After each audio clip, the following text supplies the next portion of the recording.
Hello, it is Dungeon Jam 2026, and we are once again in the midst of an army of 5-room dungeons, courtesy of Mystic Arts and I Go. The event went so well last year that we decided to do it again. Last year's dungeon was about the 5 stages of grief and was a bit esoteric and could fit basically anywhere. So this year I thought I'd go a little more straightforward, and I've just made a combat dungeon.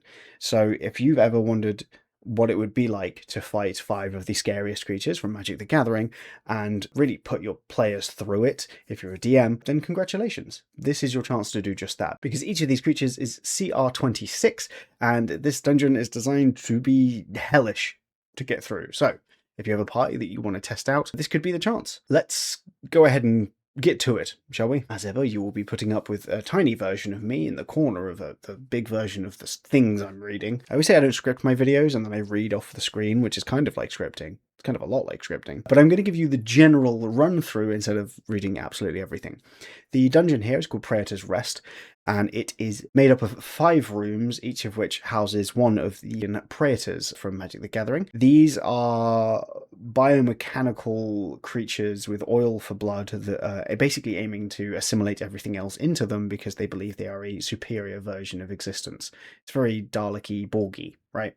For science fiction fans that are in my audience. Statistically, there are some of you. It's nice and simple. You just roll a d6 as you enter. If it's a 6, then you re-roll it. If it's a 1, then you would go for Elish Norn's room, for example. If it's 2, you go Shieldred, 3 Jink, 4 Urabrask, and 5 Vorinclex.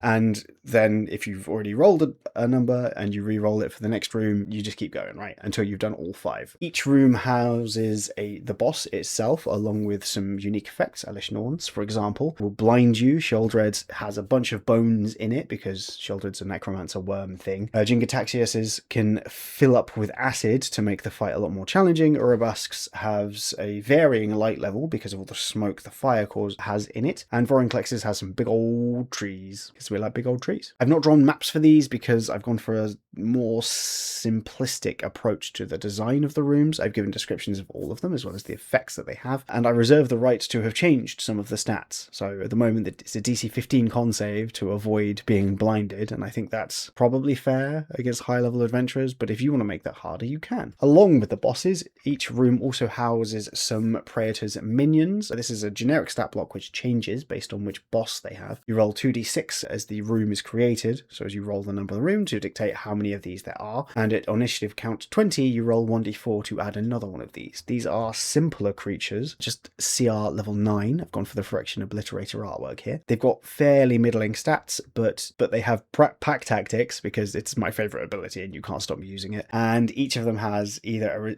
a resistance and a boosted score, basically, for whoever it is they're serving. They do multi-attacks, it's just a +8 to hit, and they do 3d8 plus 5 force damage. So they're not particularly threatening, but along with getting a buff from whatever lord they're serving, each Praetor also has its own emanation because I wanted to mimic the effects that they have in the game. So let's go through the stat blocks quickly. I'm not going to cover them all in a massive amount of depth because they're linked in the description, assuming I've remembered to do that, which hopefully I have. If I haven't, someone tell me in the comments as quickly as you can and I'll get that sorted. Elish Norn is the mother of the machine. She's the white aligned one. Magic the Gathering has 5 colours: white, blue, black, red, and green, and she is technically the good aligned one from a colour perspective, but she's very much not good. I've made it so that each of the Praetors represents a stat outside of Constitution. Elish Norn, I've gone for Charisma because she's the leader. Jingataxias, I've gone for Intelligence because he's an experimental one. Shieldred, I've gone for Wisdom because it's Cleric adjacent, I think, Necromancy. I feel like it is.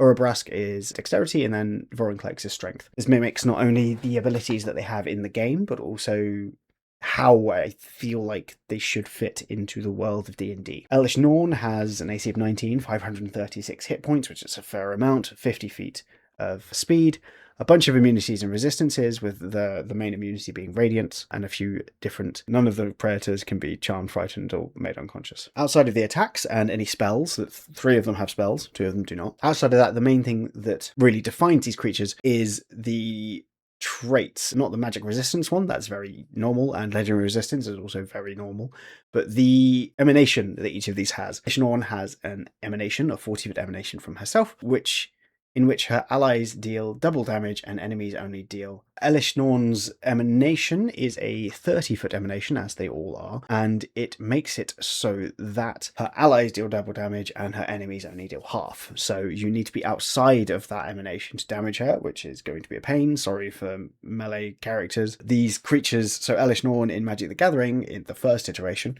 gives a +2/+2 to your creatures and a -2/-2 to the enemy creatures, and I feel like this was the most fitting way to do that. As she is charisma coded in my head, I've given her a bunch of enchantment spells, including things like Power Word Kill and Antipathy Sympathy, along with Command and Befuddlement, and her claw attack is mostly melee. So she's more spellcaster than not. Just keep that in mind. I don't know that this dungeon is doable, realistically. It might be that you want to take these stat blocks and plonk them into at the end of a 5-room dungeon, which is something I was considering doing as my 5-room dungeon, but I think it's more fun to just give you a bunch of stat blocks and go, here you go. So yes, Sheoldred is the necromancer of the group. In the game, she brings back your creatures and makes enemies destroy theirs. Her emanation means her allies cannot be brought below 1 health, and her enemies can't regain health or be brought back from the dead within the 30-foot emanation.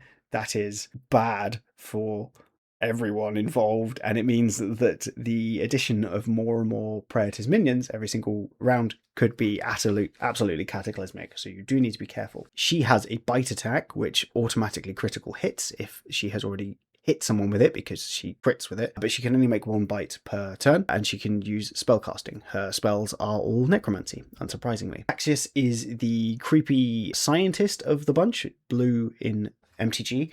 His effect in Magic the Gathering is that he makes your hand size larger and reduces the enemy hand size, which is kind of like adding knowledge to yourself and removing it from your opponents. Jin-Gitaxias, that's a fun thing to say. His emanation is a 3rd of an emanation in which all of his allies get advantage on all saving throws and all enemies get disadvantage on all saving throws. This is generally bad for everyone involved, and because he's more spellcaster focused, because Jin-Gitaxias is more spellcasting focused in my head, I've given him a few more spells, basically. He's got Blindness, Deafness, Spike Growth, Fly, things like that, and he can also cast spells and concentrate on 2 of them at a time as per his spell casting ability. He also has things like Time Stop and Meteor Swarm, so he is going to be tricky to deal with. Urabrask is the hidden one in MTG lore. He's the red one.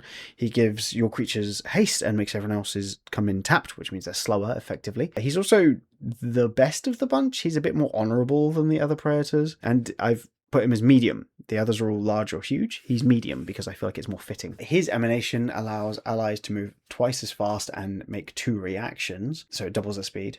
Should probably put that in D&D language, but here we are. And enemies must use twice as much movement in that emanation and can't take reactions. So that's the best way I found to kind of show off his speed. Urabrask has no spellcasting whatsoever, but can make 5 attacks on his turn and can crit on a 19 or 20. I felt like it was the simplest way to do it, and I just kind of like it as a concept. Finally, we have Vorinclex, who is the green aligned one. He's an absolute massive thing. He is huge, although Gargantuan was super tempting for both him and Sheoldred, actually. As he is the strength lad, he has resistance to slashing, piercing, and immunity to bludgeoning damage because he's just too large. And his ability in Magic the Gathering is that he allows you to gain double the mana when you tap your lands, and he stops your opponents untapping their lands, so it slows them down. So for his emanation, allies can take 2 actions per turn, while enemies can only take an action or a bonus action, not both, which is mean, but that's literally the whole point of these creatures, is for these creatures to be super mean. So there you go.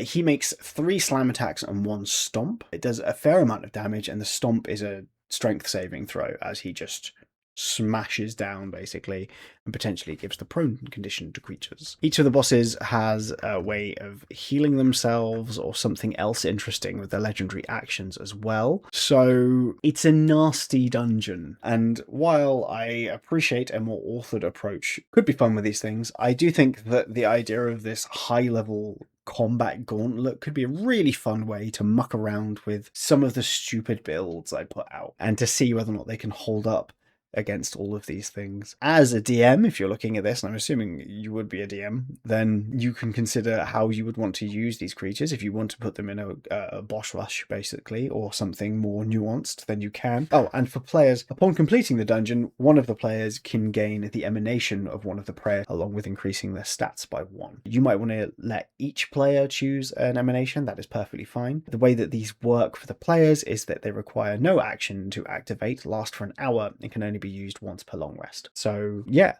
that's that for my 5-room dungeon. Make sure you check out all of the other incredible ones, most of which will be a lot more authored and dungeon-like instead of just what-if combat. But someone has to be a himbo in these trying times, and I thought, why not me? If you enjoyed this, please like and subscribe. Thank you so much to my channel members. I appreciate you all greatly. I hope that you are well and continue to do well, and I will see you whenever it is I next see you.